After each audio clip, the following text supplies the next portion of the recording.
Hello, everyone. This is R.S. Miller at the EndTimeNews.org, and this is a Hurricane Sandy update. Hurricane Sandy is already beginning to live up to its name as a superstorm, or as some have referred to it, Frankenstorm. Hurricane Sandy sinks the HMS Bounty some 90 miles off the coast of North Carolina. The ship, which is an 180-foot, three-masted replica of the HMS Bounty featured in the film Mutiny on the Bounty, was being tossed about by high winds and high waves due to the storm.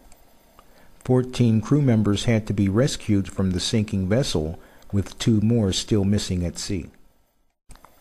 Thousands are without power in Maryland, Virginia, and the D.C. area because of the high winds and heavy rains, and the expectation is that the worst is yet to come. Currently, the storm is approximately 100 miles offshore and should make landfall sometime early this evening. Barometric pressure has fallen to 943 millibars, which places this storm into the historic category. Winds have increased from 75 miles per hour yesterday to 90 miles per hour at the time of this report. A CBS meteorologist said that Sandy will make landfall at around 8 p.m., and it is the worst case scenario because it will be combined with the unusually high tide created by the full moon and create lots of flooding in the Raritan Bay, Long Island Sound, as well as New York Harbor areas. President Obama again warns people in the affected areas to follow the instructions of their local officials. He also advises residents of the seriousness of the storm and that it may take a while to restore power and for transportation to get back on a normal schedule. Hello, everybody. I just received a full briefing from our emergency response teams, including FEMA and agencies that are going to be helpful in the response and recovery efforts, the Department of Energy, the Department of Transportation, the Department of Health, Homeland Security, and the Department of Health and Human Services. Obviously, everybody is aware at this point that this is going to be a big and powerful storm. And all across the eastern seaboard, I think everybody is taking the appropriate preparations. I've spoken to all the governors in all these states. They have issued emergency declarations. Those have been turned around quickly here in the White House. We have pre-positioned assets so that FEMA personnel are working closely with state and local governments. We're making sure that food and water and emergency generation is available for those communities that are going to be hardest hit. We anticipate that the center of the storm is going to hit landfall sometime this evening. But because of the nature of this storm, we are certain that this is going to be a slow-moving process through a wide swath of the country, and millions of people are going to be affected. So the most important message that I have for the public right now is please listen to what your state and local officials are saying. When they tell you to evacuate, you need to evacuate. Do not delay. Don't pause. Don't question the instructions that are being given, because this is a serious storm and it could potentially have fatal consequences if people haven't acted quickly. The good news is that the governors and local officials, I think, have had a few days of preparation. There's been extraordinarily close coordination between state, federal, and local governments. And so we're confident that the assets are pre-positioned for an effective response in the aftermath of the storm. But keep in mind that for folks who are not following instructions, if you are not evacuating when you've been asked to evacuate, you're putting first responders at danger.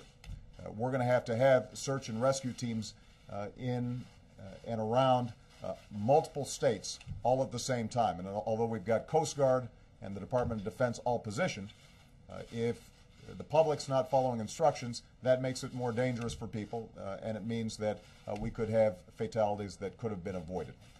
Transportation is going to be tied up for a long time, and probably the most significant impact for a lot of people, in addition to flooding, is going to be getting power back on. We anticipate that there are going to be a lot of trees down, a lot of water, and our despite the fact that the power companies are working very closely with their various state officials and local officials to make sure that they are bringing in as many assets as possible and getting those ready in preparation for the storm, the fact is that a lot of these emergency crews are not going to be able to get into position to start restoring power until some of these winds have died down. And because of the nature of this storm, that may take several days. So the public should anticipate that there's going to be a lot of power outages, and it may take time for that power to get back on. The same is true with transportation. There are going to be a lot of backlogs, and even after the storm has cleared, it's going to take a considerable amount of time for airlines, subways, trains, and so forth, potentially to get back on schedule, depending on the amount of damage that has occurred. Let me summarize just by saying that I'm extraordinarily grateful for the cooperation of our state and local officials. The conversations that I've had with all the governors indicate that at this point there are no unmet needs. I think everybody is taking this very seriously. We've got pre-positioned all the resources that we need, but right now the key is to make sure that the public is following instructions. For those of you who still need additional information about how to respond, you can go to ready.gov. That's ready.gov, and that website should provide you with all the information that your family needs in terms of how you can prepare for this storm. Our thoughts and prayers go out to all the people who are potentially affected. We are extraordinarily grateful for our first responders because they're going to be working 24/7 around the clock nonstop. And I want to make sure that our thoughts and prayers go out to all those who may end up dealing with a very difficult situation over the next several days.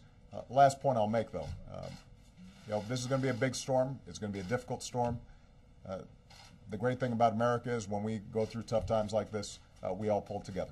We look out for our friends, we look out for our neighbors, and we set aside whatever issues we may have otherwise to make sure that we respond appropriately and with swiftness, and that's exactly what I anticipate is going to happen here. So I want to thank all the federal teams, state and local teams that are in place. I'm confident that we're ready, but I think the public needs to prepare for the fact that this is going to take a long time for us to clean up. The good news is we will clean up and we will get through this. What about the impact on the election, sir? I am not worried at this point about the impact on the election. I'm worried about the impact on families, and I'm worried about the impact on our first responders. I'm worried about the impact on our economy and on transportation. The election will take care of itself next week. Right now, our number one priority is to make sure that we are saving lives, that our search and rescue teams are going to be in place, that people are going to get the food, the water, the shelter that they need in case of emergency, and that we respond as quickly as possible to get the economy back on track. What is long time?